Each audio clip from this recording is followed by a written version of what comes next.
I have seen roses damasked red and white, but no such roses see I in her cheeks. Damask. The word comes from Damascus, the city in Syria, the capital of Syria. Damask is a heavy fabric, is a rich fabric. It could be a linen fabric or it could be a silk fabric, a fabric into which patterns are woven. Here, damask is used as a verb. I have seen roses damask red and white. I have seen the patterns of roses, red roses, white roses woven into damask. But no such roses see I in her cheeks. But it cannot be said that red roses and white roses are woven into the cheeks of my mistress. The contrast is between damask, the heavy fabric, the rich fabric, into which red roses and white roses are woven, and the cheeks of the speaker's mistress, from which both red roses and white roses are conspicuously absent. And in some perfumes is there more delight than in the breath that from my mistress reeks. And in some perfumes, a perfume is a fragrant liquid, usually consisting of essential oils and extracts from flowers, from spices. And in some perfumes is there more delight. The poet concedes that there is greater joy, greater pleasure, greater enjoyment in certain perfumes, certain scented oils, than in the breath that from my mistress reeks, than from the breath of my mistress. Reek means to smell strongly, to smell strongly and unpleasantly. To reek means to stink, but reek can also mean emanate, come out, than in the breath that from my mistress reeks.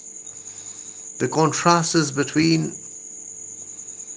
the breath of the speaker's mistress, which reeks, which stings, and the perfumes which smell so sweetly and provide us with delight. I love to hear her speak, yet well I know that music hath a far more pleasing sound. I love to listen to the speech of my mistress. I love talking to my mistress. After all, she is my mistress and not my wife. Still, I have to concede that I cannot compare her speech with music,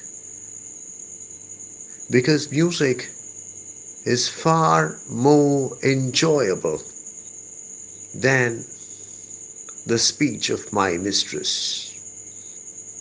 I accept that I love to hear what my mistress says, But I cannot say that what she says, that her speech is as sweet as music. Music is far more enjoyable, far more sweet than what my mistress utters. I grant I never saw a goddess go. My mistress, when she walks, treads on the ground. I grant, I accept, I concede that I never saw a goddess go. I have never ever met a goddess. I have never seen a goddess walk. I have no idea because I have not seen a goddess walk. My mistress, when she walks, treads on the ground. I have seen my mistress walking. She does not walk on air as goddesses are supposed to walk. She treads on the ground. She walks on the ground. This captures the down to earth approach of the speaker. The speaker's beloved is no goddess. She is a very ordinary woman who walks on the ground. I would like to draw your attention to the remarkable contrast between the woman in the poem under discussion and the woman in Sir Philip Sidney's Astrophil and Stella. The woman in Sonnet 130, the mistress of the speaker in Sonnet 130 is represented in a down-to-earth manner, quite literally, while the woman in Astrophel and Stella, the beloved of the speaker in Astrophel and Stella, is Stella, the star, lost in the heights of the sky, and the speaker is Astrophel, the lover of the star, who is content to worship Stella, the star, from ground level. On the one hand, you have the woman in Sonnet 130 who treads on the ground, and on the other, you have the woman in Astrophel and Stella who is high up in the sky. We might say in Hindi, we might say in Urdu, Zameen Asman ka farak.